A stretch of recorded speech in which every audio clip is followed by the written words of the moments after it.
Hi everyone, welcome to Vijaya Sadhana coaching centre.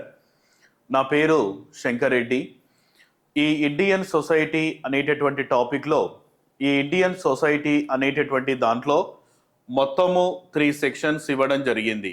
Okay, ఈ 3 సెక్షన్స్లో మరి అవి ఏంటివి ఉంటవి అనేటటువంటి దాని గురించి ఒకసారి మనం చూస్తే, ఈ ఫస్ట్ సెక్షన్ వచ్చేసి ఏంటిది సార్ అంటేనేమో భారతీయ సామాజిక నిర్మాణము అని చెప్పి ఫస్ట్ సెక్షన్ ఇవ్వడం జరిగింది.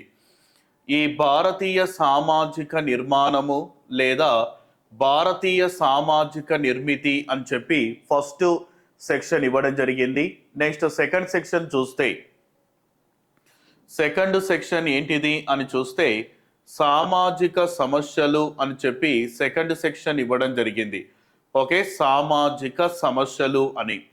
నెక్స్ట్ థర్డ్ సెక్షన్ వచ్చేసి ఏంటిది అంటేనేమో సంక్షేమ యంత్రాంగము అని చెప్పి థర్డ్ సెక్షన్ ఇవ్వడం జరిగింది. ఓకే, సంక్షేమ యంత్రాంగము అని చెప్పి థర్డ్ సెక్షన్ ఉంది. మరి భారతీయ సామాజిక నిర్మితి, ఈ యొక్క ఇండియన్ సోషల్ స్ట్రక్చర్ అనేటటువంటి దాంట్లో మొత్తము ఎన్ని సబ్ టాపిక్స్ ఉంటవి సార్ అంటేనేమో 8 సబ్ టాపిక్స్ ఇవ్వడం జరిగింది. కులము, తర్వాత మతము, కుటుంబము, బంధుత్వము, గిరిజనులు, మహిళలు, జాతి, తర్వాత వచ్చేసి వీటికి వివాహము, వీటికి సంబంధించినటువంటి అంశాల గురించి ఫస్ట్ సెక్షన్ ఇవ్వడం అన్నది జరిగింది. నెక్స్ట్ సెకండ్ సెక్షన్ ఏంటిది అంటే సామాజిక సమస్యలు. ఈ సామాజిక సమస్యలు అనేటటువంటి యూనిట్లో చూస్తే మనకు 7 సబ్ టాపిక్స్ ఇవ్వడం జరిగింది. 7 సబ్ టాపిక్స్. ఓకే, మరి ఈ యొక్క సామాజిక సమస్యలు అంటే ఇంగ్లీష్లో మనము సోషల్ ఇష్యూస్ అనేటటువంటి పదజాలంతో పిలుస్తారు. ఈ యొక్క సామాజిక సమస్యలు మొత్తం 7 సబ్ టాపిక్స్ ఏంటివి అంటే కులతత్వము, మతతత్వము, ప్రాంతీయీకరణ లేదా ప్రాంతీయ తత్వము, బాల కార్మికులు, బాలల దుర్వినియోగం, మహిళలపై హింస లేదా నేరాలు, యువత అశాంతి మరియు ఆందోళన అని చెప్పి మొత్తము 7 సబ్ టాపిక్స్ ఇవ్వడం అన్నది జరిగింది. నెక్స్ట్ థర్డ్ సబ్ టాపిక్స్ వచ్చేసి ఏంటిది అంటే welfare mechanism. SC, ST, OBC, minority, బాలలు, మహిళలు, వికలాంగులకు సంబంధించినటువంటి రాజ్యాంగబద్ధమైనటువంటి మరియు చట్టపరమైనటువంటి నిబంధనలు, అంశాల గురించి ఇందులో మనము చదవవలసి వస్తుంది. ఓకేనా, మరి ఇందులో ఫస్ట్ సెక్షన్ ఏంటిది సార్ అంటే సామాజిక నిర్మితి అని ఉంది. ఈ సామాజిక నిర్మితిలో చూసినట్లయితే ఫస్ట్ టాపిక్ నుంచి మనం చూద్దాం. ఓకే,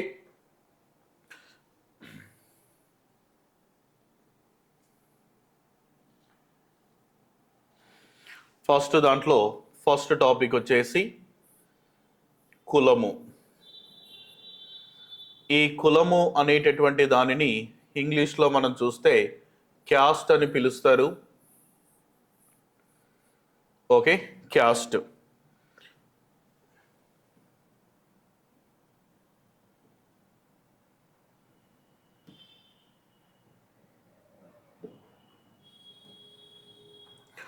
మరి భారతీయ సామాజిక వ్యవస్థలో చూస్తే మొత్తము ఎన్ని కులాలు ఉన్నాయి సార్ అంటే భారతదేశంలో మొత్తం 3000 ఉన్నవి.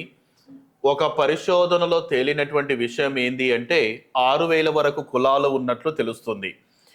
భారతదేశంలో మొత్తము ఉపకులాల సంఖ్య ఎంత సార్ అంటేనేమో 25,000 వరకు ఉపకులాలు ఉన్నవి. తర్వాత మన ఆంధ్రప్రదేశ్ రాష్ట్రంలో చూసినట్లయితే ఓబీసీ వాళ్ళు 139+ వరకు ఉన్నారు. తర్వాత ఎస్సీ చూసినట్లయితే 61. తర్వాత ఎస్టీ క్యాడర్ చూసినట్లయితే 34 వరకు ఇక్కడ ఇవ్వడం అన్నది జరిగింది. ఓకే, ఎస్టీ పరంగా చూసినట్లయితే మొత్తము 34 వరకు ఉన్నాయి. మరి భారతీయ సామాజిక వ్యవస్థలో చూసినట్లయితే ఇక్కడ కులము, తర్వాత మతము, ఈ కులము మతము అనేటటువంటి ఈ రెండు కూడా ఒకదానికి ఒకటి అవినాభావ సంబంధాలను కలిగి ఉన్నవి అని చెప్తారు. అయితే ఈ కులము తర్వాత వచ్చేసి మతము అనేటటువంటి పదాలు ఎప్పుడు కూడా మనకు అంతగా బయట కనిపించవు, కానీ ప్రతి 5 సంవత్సరాలకు ఒకసారి అనగా ఎలక్షన్ల సమయంలో ఈ యొక్క కులము మతము అనేటటువంటి ప్రధానమైనటువంటి అంశాలు అనేటి మనకు క్లియర్గా కనబడుతవి అని చెప్పొచ్చు. అయితే ఒక దేశానికి సంబంధించినటువంటి జర్మనీ దేశానికి సంబంధించినటువంటి మ్యాక్స్ ముల్లర్ అనేటటువంటి ఒక వ్యక్తి కావచ్చు, ఈ యొక్క మార్టిన్ లూథర్ కింగ్ కావచ్చు, ఇలా చాలా మంది శాస్త్రవేత్తలు కూడా. అయితే ఈ యొక్క శాస్త్రవేత్తల యొక్క అభిప్రాయం ప్రకారం ఏం చెప్తున్నారు అంటే, భారతీయ సామాజిక వ్యవస్థలో కులము అనునది ఒక మర్రి చెట్టుకు ఉండేటటువంటి వేర్లతో పోల్చడం అన్నది జరిగింది. ఒక మర్రి చెట్టుకు ఉండేటటువంటి వేర్లతో పోల్చడం జరిగింది. అంటే ఇప్పుడు భారతీయ సామాజిక వ్యవస్థలో ఒక మర్రి చెట్టు యొక్క వేర్లు కులము అని అనుకుంటే, అవి ఇప్పుడు కానీ అంటే భారతదేశంలో కులాన్ని మతాన్ని తొలగించాలి అంటే, ఈ యొక్క కులాన్ని తొలగించాలి అంటే ఆ మర్రి చెట్టుకు ఉండేటటువంటి వేర్లను ఒక్కొక్కటిగా తొలగించుకుంటూ పోతే, ఇప్పుడు మర్రి చెట్టు యొక్క వేర్లు అనేవి ఒకే దగ్గర పరిమితమైనవి కాదు, చాలా ఎక్కువ దూరము ఎక్స్టాండెడ్ అవుతూనే ఉంటాయి. ఒక్కొక్కటి మనము త్రవ్వుకుంటూ వేలనన్నీ తొలగించుకోవడానికి ఒక 20 సంవత్సరాల సమయమే పట్టింది అనుకుందాం. అంటే ఇప్పుడు మర్రి చెట్టుకు వేర్లు లేవు అంటే కులము లేదని మనం అనుకుందాం. మళ్ళీ మర్రి చెట్టు కింద కూర్చొని పైన ఇట్లా చూస్తే పైన మనకు ఊడవేర్లు వస్తూనే ఉంటాయి. ఆ ఊడవేర్లను తొలగించడానికి మరికొన్ని సంవత్సరాలు పడుతుంది. ఊడవేర్లను కంప్లీట్గా తొలగించిన తర్వాత కింద వచ్చి చూస్తే మళ్ళీ కూడా వేర్లు అనేటివి వస్తుంటాయి. అంటే ఒక ప్రాంతంలో అంటే ఒకవైపు మనము కులము మతాన్ని తొలగించుకుంటూ వెళ్ళినా మరొక వైపు నుంచి వస్తూనే ఉంటుందని చాలా దేశాలకు సంబంధించినటువంటి సామాజికవేత్తలు చెబుతూనే ఉన్నారు. అయితే మొన్న రీసెంట్గా బెంగళూరు యూనివర్సిటీకి సంబంధించినటువంటి కొంతమంది స్టూడెంట్స్ అంటే దాదాపుగా ఒక 500 or 600 మెంబర్స్ ఈ యొక్క మహారాష్ట్రలోని కొన్ని ప్రాంతాలను సందర్శించి వారి యొక్క భాష, తర్వాత కులము మతము, ఇంట్లో ఎంతమంది సభ్యులు ఉంటారు, ఇలా అనేక రకాల అంశాల మీద వాళ్ళు మొత్తము రీసెర్చ్ చేసిండ్రు. అయితే మొత్తము ఒక కుటుంబం దగ్గరికి వెళ్ళి మీ ఇంట్లో ఎంతమంది ఉంటారు, తర్వాత మీ యొక్క లాంగ్వేజెస్ ఏంటివి, మీ యొక్క కులము మతం అన్నీ రాసుకున్నారు. అయితే ఈ యొక్క స్టూడెంట్స్ అడిగిండు, ఇప్పటి నుంచి సెంట్రల్ స్టేట్ గవర్నమెంట్ మీ కులాన్ని మతాన్ని తీసివేద్దాం అనుకుంటుంది, దానిపై మీ అభిప్రాయం చెప్పండి అంటే వెంటనే ఇంతకుముందు రాసుకున్నటువంటి పేపర్ ఉంది కదా, ఆ పేపర్ను ఒకసారి ఇవ్వండి అన్నారంట కుటుంబ సభ్యులు. సరే చూసి ఇస్తారేమని అనుకున్నారు, కానీ వెంటనే ఆ పేపర్ను చించి వాళ్ళ మీద వేయడం జరిగింది. అంటే భారతీయ సామాజిక వ్యవస్థలో మన కులము మతము వద్దన్న ప్రజలు కులాన్ని మతాన్ని కావాలని కోరుకుంటున్నారు అనే పాయింట్ మనం గుర్తుపెట్టుకోవాలి. ఓకేనా?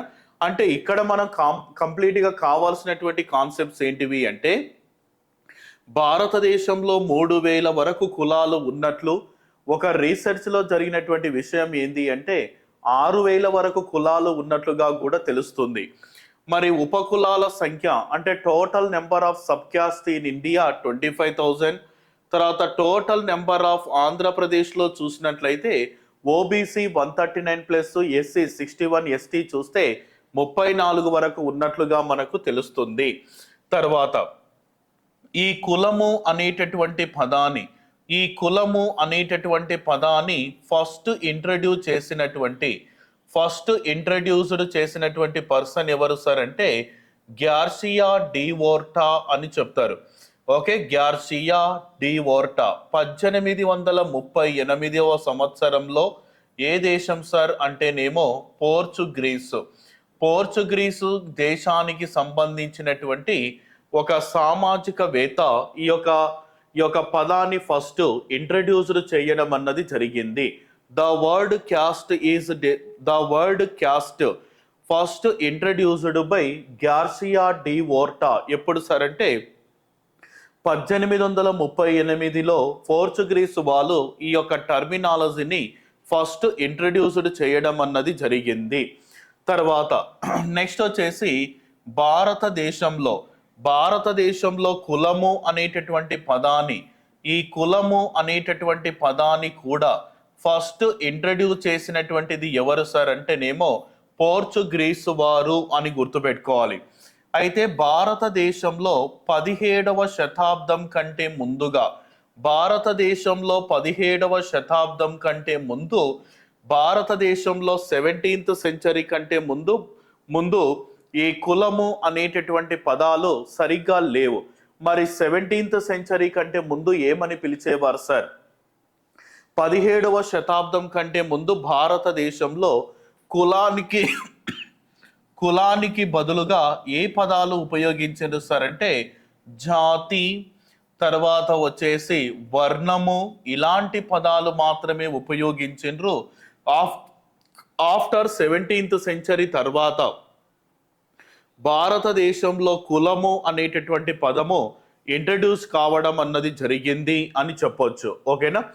నెక్స్ట్ దీని తర్వాత నెక్స్ట్ ఇంకొక కాన్సెప్ట్ ఏంటి అంటే ఈ క్యాస్ట్ అనేటటువంటి పదము, క్యాస్ట్ అనేటటువంటి పదము చూస్తే పోర్చుగీస్, ఓకే, క్యాస్ట్ అనేటటువంటి పదము పోర్చుగీసు, తర్వాత వచ్చేసి స్పానిష్, పోర్చుగీస్ లేదా స్పానిష్ భాషలోని కాస్టా నుండి ఏర్పడింది.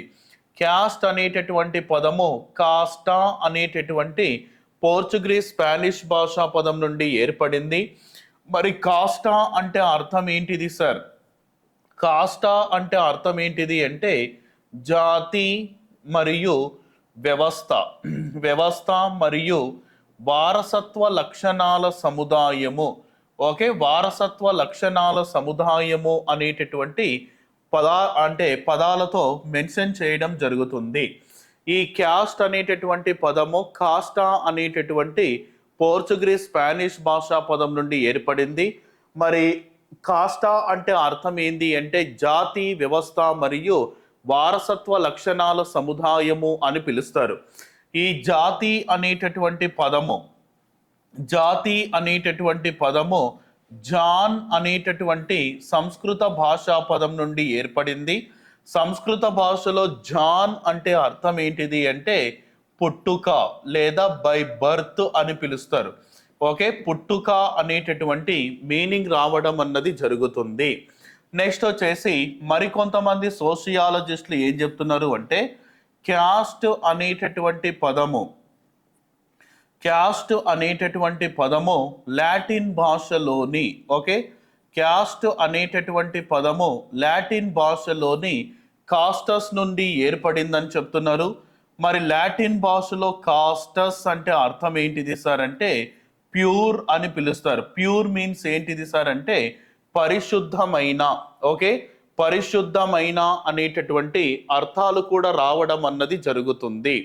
మరి ఇక్కడ మనం గమనించాల్సినటువంటి విషయం ఏంటిది అని ఒకసారి చూస్తే 17వ శతాబ్దం కంటే ముందు భారతదేశంలో కులము అనే పదము కూడా లేదు. మరి దీనికి సంబంధించినటువంటి పర్ఫెక్ట్ క్లారిఫికేషన్ ఎప్పుడు వచ్చింది అంటే Hindu society, these are classified into 4 categories. చారిత్రక పరిణామాల ఆధారంగా హిందూ సమాజము అనున్నది ముఖ్యంగా ఎన్ని రకాలుగా విడిపోయింది అంటే 4 రకాలుగా విడిపోవడం అన్నది జరిగింది. అవి ఏంటివి సార్ అని ఒకసారి మనం చూసినట్లయితే ఒకటి వచ్చేసి బ్రాహ్మణులు, ఓకే, బ్రాహ్మణులు. తర్వాత సెకండ్ కేటగిరీ వచ్చేసి ఏంటిది అంటే క్షత్రియులు, ఓకే, క్షత్రియులు. తర్వాత మూడవది వచ్చేసి వైశ్యులు, ఓకే, వైశ్యులు.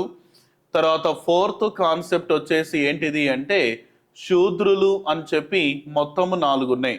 చారిత్రక పరిణామాల ఆధారంగా హిందూ సమాజము అనున్నది 4 భాగాలుగా విడిపోయింది.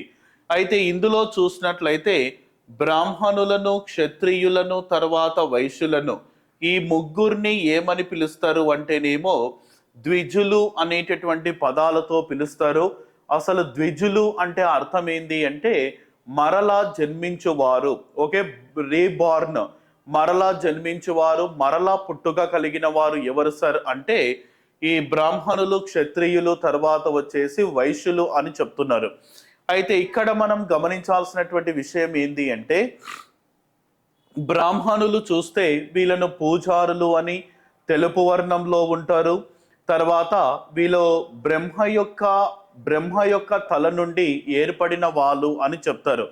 ఈ యొక్క క్షత్రియులు చూసినట్లయితే ఎరుపు వర్ణంలో ఉంటారు, యుద్ధ నేపథ్యం కలిగిన వారు.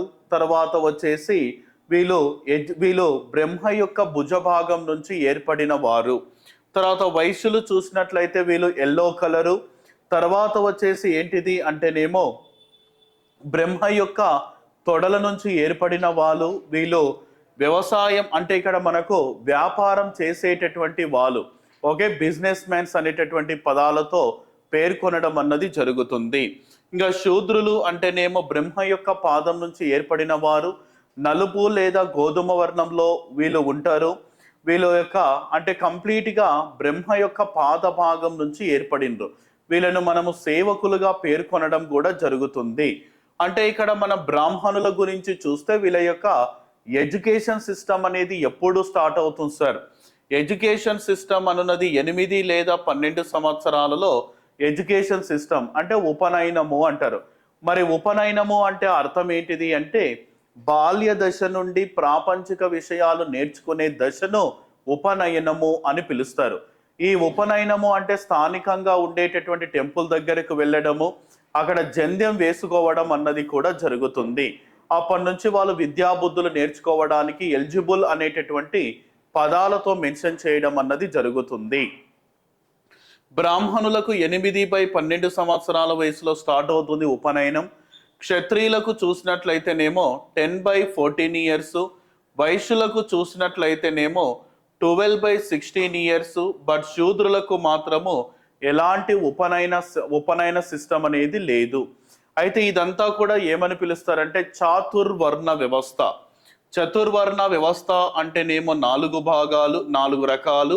ఈ చాతుర్వర్ణ వ్యవస్థ లేదా దీనినే మనము పురుష సూక్త శ్లోకము అని కూడా పిలుస్తారు. ఈ పురుష సూక్త శ్లోకంలో ఈ విధంగా మెన్షన్ చేయడం అన్నది జరిగింది. చతుర్వర్ణ వ్యవస్థ లేదా పురుష సూక్త శ్లోకంలో ఈ విధంగా మెన్షన్ చేసిండు. హిందూ సమాజం అనేది 4 భాగాలుగా విడిపోతుంది. దానినే మనము చతుర్వర్ణ సిస్టమ్ లేదా పురుష సూక్త శ్లోకంలో పై విధంగా మెన్షన్ చేయడం జరిగింది. బ్రాహ్మణులు, క్షత్రియులు, వైశ్యులు, తర్వాత వచ్చేసి శూద్రులు అనేటటువంటి పదాలు మెన్షన్ చేస్తారు. దీని తర్వాత వచ్చేసి కులం లక్షణాల గురించి చూద్దాం. Okay, caste characteristics of in Indian society. కులం లక్షణాలు తీసుకుందాం. మరి కులం లక్షణాల గురించి మనం చూస్తే మరి అది ఏంటిది అనేటటువంటి అంశాల గురించి ఒకసారి మనం చూద్దాం. ఈ కులం లక్షణాలు ఏంటివి అనే దాని గురించి చూస్తే ఒకటి వచ్చేసి పుట్టుక దేనిని డిసైడ్ చేస్తుంది సార్ అంటే నీ పుట్టుక నీ కులాన్ని నిర్ణయిస్తుంది అంటున్నాం. పుట్టుక కులాన్ని నిర్ణయిస్తుంది. ఓకే, పుట్టుక కులాన్ని నిర్ణయిస్తుంది అని. తర్వాత రెండవది వచ్చేసి ఏంటిది సార్ అంటే ఆహారపు అలవాట్లు.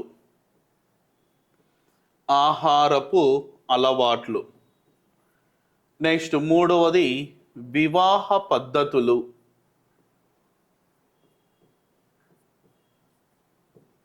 వివాహ పద్ధతులు. 4 కుల పంచాయతీలు.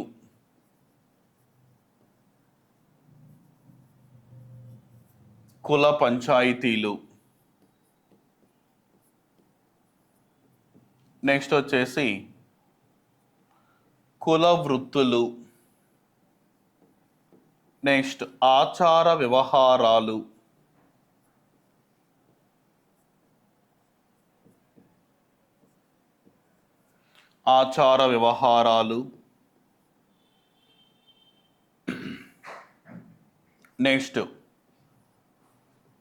విధి నిషేధాలు.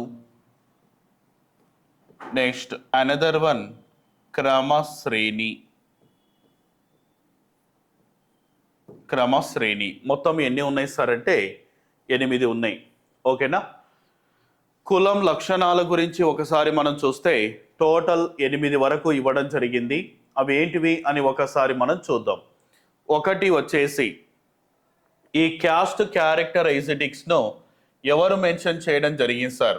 ఎవరు వీటి గురించి మెన్షన్ చేసిందంటే ఒకటి ఒకటి వచ్చేసి క్రోబర్ క్రోబర్ తర్వాత వచ్చేసి రిస్లీ రిస్లీ నెక్స్ట్ వచ్చేసి woofer woofer next Dutt next వచ్చేసి ఏంటిది అంటే కేట్కర్.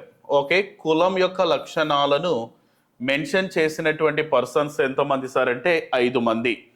క్రోబర్, రిస్లీ, తర్వాత ఓఫర్, కేట్కర్ అండ్ దత్. మొత్తము 5 మంది సామాజికవేత్తలు కులం యొక్క లక్షణాలను 8 ప్రపోజల్ చేయడం జరిగింది. మరి అవి ఏంటివి అని ఒకసారి మనం చూస్తే ఒకటి పుట్టుక కులాన్ని నిర్ణయిస్తుంది అంటున్నాం, బై బర్త్. అంటే కంప్లీట్గా చెప్పాలి అంటే ఒక వ్యక్తి యొక్క పుట్టుక కులాన్ని నిర్ణయిస్తుంది. అంటే తల్లిదండ్రులు ఏ కులంలో అయితే ఉంటారో పుట్టిన పిల్లలు కూడా అదే విధమైన కులంలోకి రావడం అన్నది జరుగుతుంది.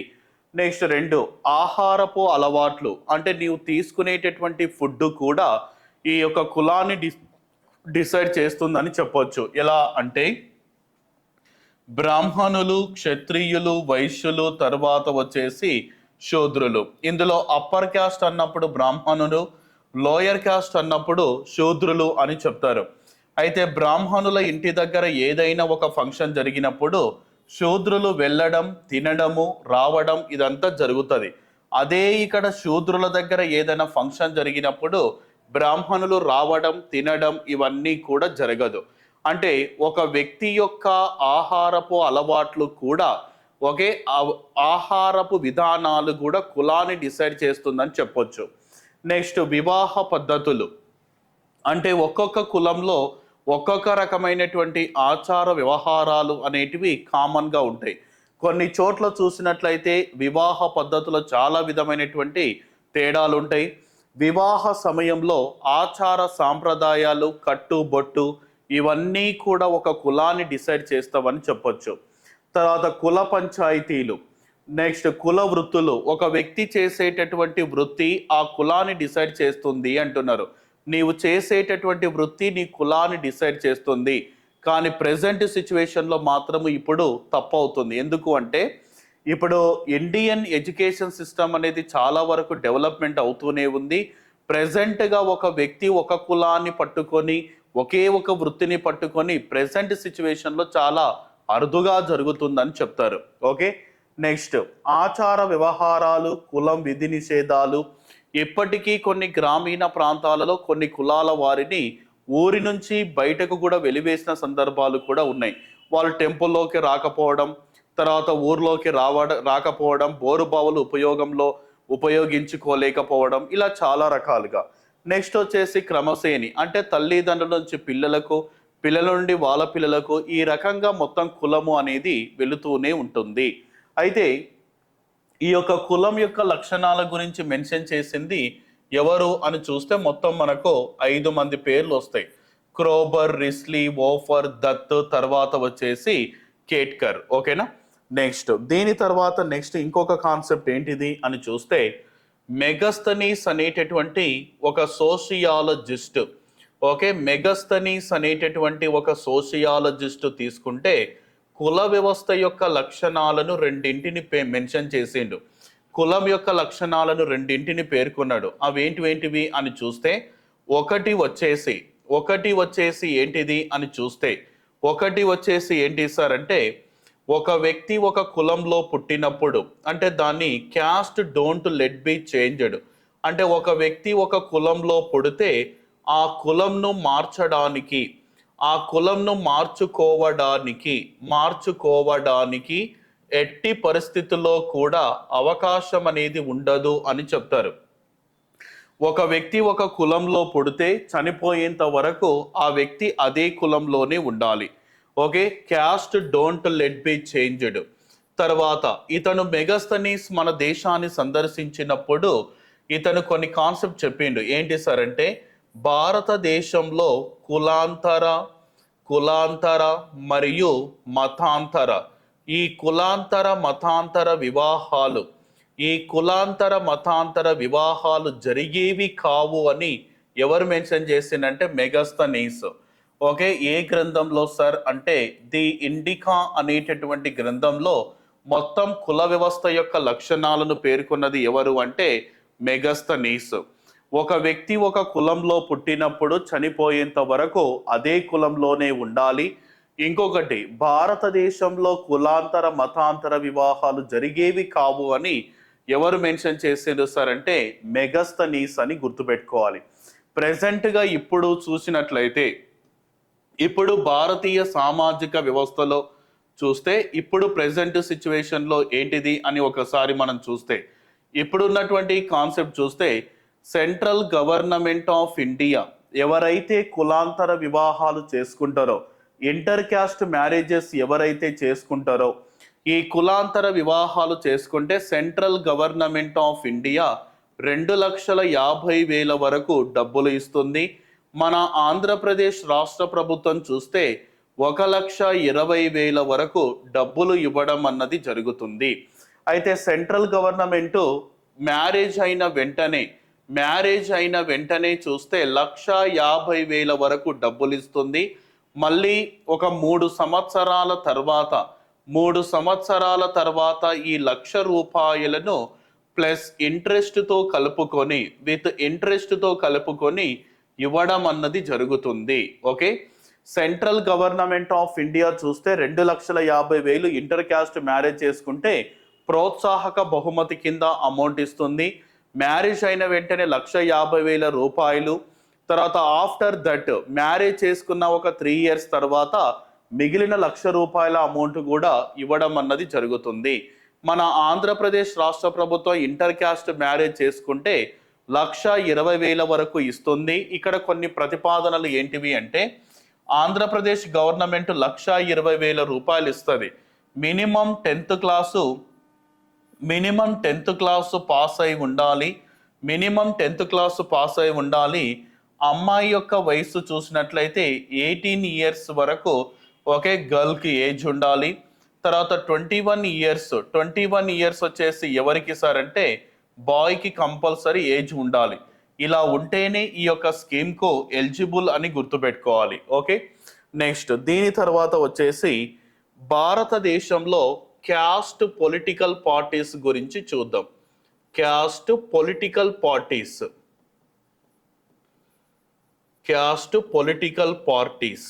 ఇన్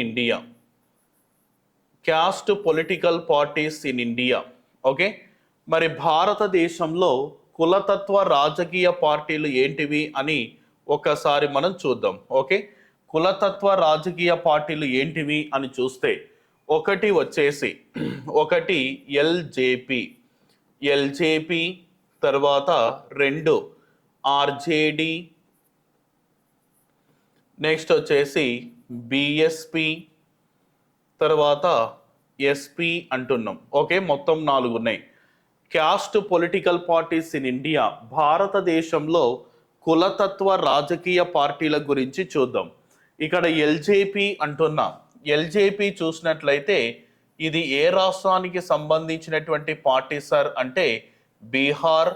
దీని యొక్క ఫుల్ ఫామ్ ఏంటిది సార్ అంటే లోక్ జనశక్తి పార్టీ. ఓకేనా, లోక్ జనశక్తి పార్టీ అని చెప్తారు, లోక్ జనశక్తి పార్టీ. నెక్స్ట్ ఈ ఎల్జేపీ యొక్క ఫౌండర్ వచ్చేసి ఎవరు సార్ అంటే అతని పేరు రామ్ విలాస్ పాస్వాన్. ప్రెసెంట్ అధ్యక్షుడు ఎవరున్నారు సార్? ప్రెసెంట్ అధ్యక్షుడు ఎవరున్నారు అంటే పశుపతి కుమార్ అని చెప్పొచ్చు. ఎవరండి అతని పేరు? పశుపతి కుమార్ గారు ప్రెసెంట్గా ఉన్నారు. ఓకేనా, పశుపతి కుమార్. నెక్స్ట్ ఆర్జేడి తీసుకుందాం. ఆర్జేడి ఆల్సో ఏ రాష్ట్రానికి సంబంధించినటువంటి లోకల్ రీజనల్ పార్టీ సార్ అంటే బీహార్ స్టేటు. ఆర్జేడి అన్నప్పుడు ఎవరు సార్ అంటే రాష్ట్రీయ జనతా దళ్. ఓకే, రాష్ట్రీయ జనతా దళ్.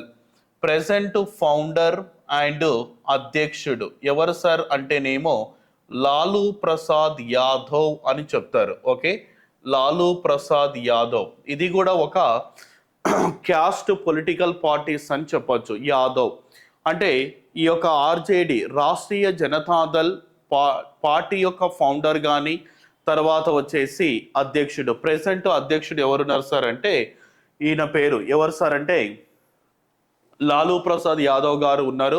ఇది కూడా బీహారు లోకల్ రీజనల్ పార్టీ అని చెప్తారు, రాష్ట్రీయ జనతాదళ్. నెక్స్ట్ వచ్చేసి బిఎస్పి తీసుకుందాం. బిఎస్పి యొక్క ఫుల్ ఫామ్ ఏంటిది సార్ అంటే బహుజన సమాజ్ పార్టీ. ఓకే, బహుజన సమాజ్ పార్టీ, బహుజన సమాజ్ పార్టీ అంటున్నాం. ఇది ఉత్తరప్రదేశ్ రాష్ట్రం ఓకే స్టార్ట్ చేసినది. మరి బిఎస్పి పార్టీ యొక్క ఫౌండర్ ఎవరు అంటేనేమో ఆయన పేరు కాన్షీరామ్. ఓకే, ఫౌండర్ వచ్చేసి కాన్షీరామ్. ప్రెసెంట్ అధ్యక్షులు ఎవరు సార్ అంటేనేమో మాయావతి.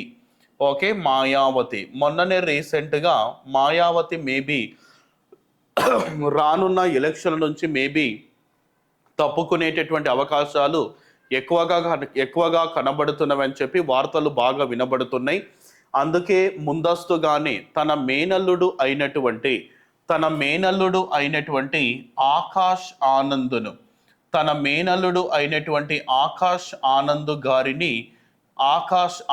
గారిని పార్టీ బాధ్యతలు చూసుకోవాల్సిందిగా తన సొంత మేనల్లుడిని రిక్రూట్ చేయడం అన్నది జరిగింది.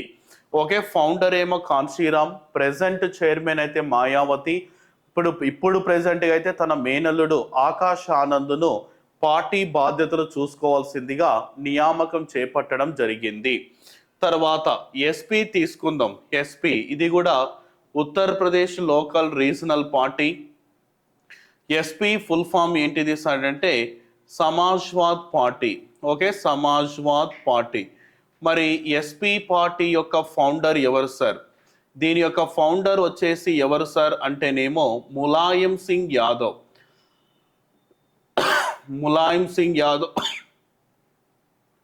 ప్రెసెంట్ చైర్మన్ ఎవరున్నారు సార్ అంటే అఖిలేష్ యాదవ్. ఓకేనా, అధ్యక్షుడు ఎవరున్నారు సార్ అంటే అఖిలేష్ యాదవ్ అని చెప్తారు. ఓకే, ఇది మొత్తం కూడా అంటే భారతదేశంలో caste political parties in India, కులతత్వ రాజకీయ పార్టీలు అని చెప్పి మొత్తము ఒక 4 ఇవ్వడం జరిగింది. ఈ మొత్తం కూడా ఒకసారి బాగా చూసుకోండి. Okay, LJP Lok Janshakti party, Ram Vilas Paswan present అధ్యక్షులు పశుపతి కుమార్. ఆర్జేడి బీహార్ రాష్ట్రీయ జనతాదళ్ ఫౌండర్ అధ్యక్షులు Lalu Prasad Yadav. BSP Bahujan Samaj party Uttar Pradesh, founder Kanshi Ram. తర్వాత ప్రెసెంట్ ఎవరున్నారు సార్ అధ్యక్షులుగా అంటే మాయావతి గారు. ప్రెసెంట్గా వాళ్ళ మేనల్లుడిని కూడా పార్టీ బాధ్యతలు చూసుకోవాల్సిందిగా కూడా నియామకం చేపట్టిండ్రు ఆకాష్ ఆనంద్.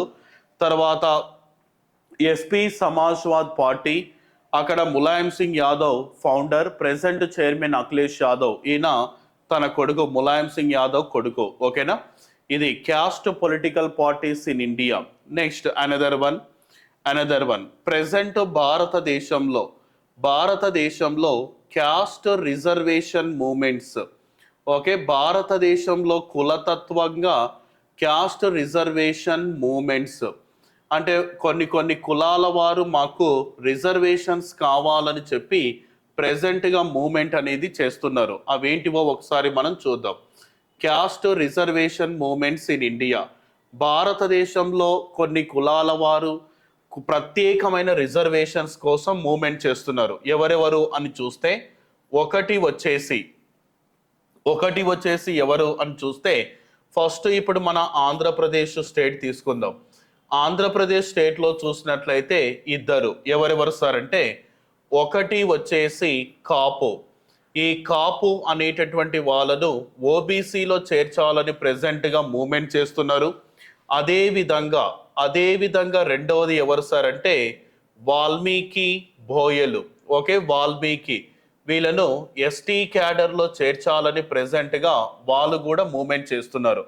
అంటే ఆంధ్రప్రదేశ్లో ఉండేటటువంటి కొంతమంది వ్యక్తులు ఆంధ్రప్రదేశ్లో ఉండేటటువంటి కొంతమంది ఈ యొక్క వ్యక్తులు ఈ కాపు అనేటటువంటి సామాజిక వర్గం, ఈ కాపులు మమ్మల్ని ఓబీసీలో చేర్చమని వాళ్ళు కొట్లాడుతున్నారు. తర్వాత వాల్మీకి తమను ఎస్టీ క్యాడర్లో చేర్చాలని వాళ్ళు కూడా కొట్లాడుతున్నారు. ఓకేనా. నెక్స్ట్, అయితే నిజానికి కాపులను ఓబీసీలో చేర్చాలి లేదా అంటే ఏంది అంటే, ఒకప్పుడు ముద్రగడ పద్మనాభం అనేటటువంటి ఒక పర్సన్ ఉండే. ఈ ముద్రగడ పద్మనాభం అనేటటువంటి ఆధ్వర్యంలో కాపులను ఓబీసీలో చేర్చాలని చాలా వరకు మూమెంట్ అనేది జరుగుతూనే ఉండేది. అయితే ఈ యొక్క కాపులు ఈ యొక్క మన ఆంధ్రప్రదేశ్ రాష్ట్రంలో వెనకబడి ఉన్నారా అంటే, మన రాష్ట్రంలో డామినెంట్ క్యాస్ట్లు అనేటివి 3 ఉంటాయి. కమ్మ, కాపు, రెడ్డి. తెలంగాణలో రెడ్డి, వెలమ. కర్ణాటకలో చూసినట్లయితే లింగాయత్, తర్వాత గౌడ అనేటటువంటి అక్కడ కొన్ని డామినెంట్ క్యాస్ట్లు ఉంటాయి. అయితే ఈ కాపులు నిజంగా భారతీయ సామాజిక వ్యవస్థలో, అది కూడా మన రాష్ట్రంలో చూస్తే ఆర్థికంగా కానీ సామాజికంగా కానీ విద్యా ఉద్యోగ రంగాలలో బాగా వెనుకబడిన వాళ్ళుగా ఉన్నారని, కాపులను ఓబీసీలో చేర్చాలని కూడా ప్రెజెంట్గా మూమెంట్ అనేది జరుగుతూనే ఉంది. ఓకే, దీనికి కర్త కర్మ క్రియ వచ్చేసి ముద్రగడ పద్మనాభం నేతృత్వంలో జరిగినది. అదేవిధంగా వాల్మీకిలను ఎస్టీలో చేర్చాలని వాళ్ళు కూడా ప్రెజెంట్గా మూమెంట్ చేస్తున్నారు. నెక్స్ట్, తెలంగాణ రాష్ట్రంలో చూసినట్లయితే తెలంగాణ రాష్ట్రంలో వాల్మీకి, తర్వాత వచ్చేసి బోయ, వాల్మీకి బోయలను మరియు ఇంకొకరు ఎవరు సార్ అంటే కైతీ లంబాడీలు. ఓకే, కైతీ లంబాడీలు అనేటటువంటి మరొకరు. వీళ్ళందరినీ కూడా ఎస్టీ జాబితాలో చేర్చాలని ప్రెజెంట్గా మూమెంట్ చేస్తున్నారు. ఈ యొక్క ఇలా చేర్చాలని కూడా వీళ్ళు చెల్లప్ప కమిషన్ను కూడా గవర్నమెంట్ ఏర్పాటు చేయడం అన్నది కూడా జరిగింది. ఓకే, ప్రెజెంట్ తెలంగాణ రాష్ట్రంలో వాల్మీకి బోయలు లేదా కైతీ లంబాడీలు వీళ్ళని ఎస్టీలో చేర్చాలని వాళ్ళు కొట్లాడుతున్నారు. నెక్స్ట్, అదే విధంగా రాజస్థాన్ రాష్ట్రం తీసుకుందాం. ఈ రాజస్థాన్ రాష్ట్రంలో చూసినట్లయితే ఎవరు సార్ అంటే గుజ్జర్స్. రాజస్థాన్లో ఉండేటటువంటి గుజ్జర్స్, ఈ గుజ్జర్స్ను ఎస్టీ క్యాడర్లో చేర్చాలని వాళ్ళు మూమెంట్ చేస్తున్నారు. అదే విధంగా చూస్తే గుజరాత్ తీసుకుందాం. ఈ గుజరాత్ రాష్ట్రంలో చూసినట్లయితే గుజరాత్లో చూసినట్లయితే పటేల్స్ మూమెంట్ లేదా సాధారణంగా పటేళ్లను బీసీలో చేర్చాలని, ఓబీసీలో చేర్చాలని వాళ్ళు మూమెంట్ చేస్తున్నారు. నెక్స్ట్, కేరళ రాష్ట్రంలో ఉండేటటువంటి నంబూద్రి అనేటటువంటి ఒక కులము ఉంటుంది. ఈ నంబూద్రి అనేటటువంటి కులాల వాళ్ళను మైనారిటీలో చేర్చాలని వాళ్ళు మూమెంట్ చేస్తున్నారు. తర్వాత మహారాష్ట్రలో ఉండేటటువంటి మరాఠా అనేటటువంటి గిరిజన తెగ వాళ్ళు మమ్మల్ని కూడా ఓబీసీలో చేర్చండి అని వాళ్ళు కూడా మూమెంట్ చేస్తున్నారు. అంటే ఇప్పటికీ భారతీయ సామాజిక వ్యవస్థలో కొన్ని కులాల వారు కొన్ని రకాల రిజర్వేషన్స్ కోసమో ఇప్పటికీ కూడా సెంట్రల్ స్టేట్ గవర్నమెంట్ మీద ఇంకా కొట్లాడుతూనే ఉన్నారు. ఓకే, ఆంధ్రప్రదేశ్ రాష్ట్రంలో తీసుకుంటే కాపులను ఓబీసీలో చేర్చాలని, వాల్మీకిలను ఎస్టీలో చేర్చాలని, తెలంగాణలో చూస్తే వాల్మీకి బోయ లేదా కైతి లంబాడీలను ఎస్టీలో చేర్చాలని లాస్ట్కు చెల్లప్ప కమిషన్స్కు కూడా నివేదికను సమర్పించడం జరిగింది. రాజస్థాన్లో గుజ్జర్స్లను ఎస్టీలో చేర్చాలని, గుజరాత్లో పటేల్స్లను ఓబీసీలో చేర్చాలని, కేరళ రాష్ట్రంలోని నంబూద్రి ఫ్యామిలీస్ను మైనారిటీలో చేర్చాలని, మహారాష్ట్రలోని మరాఠా వాళ్ళను ఓబీసీలో చేర్చాలని ప్రెజెంట్గా మూమెంట్స్ అనేటివి జరుగుతూనే ఉన్నాయి.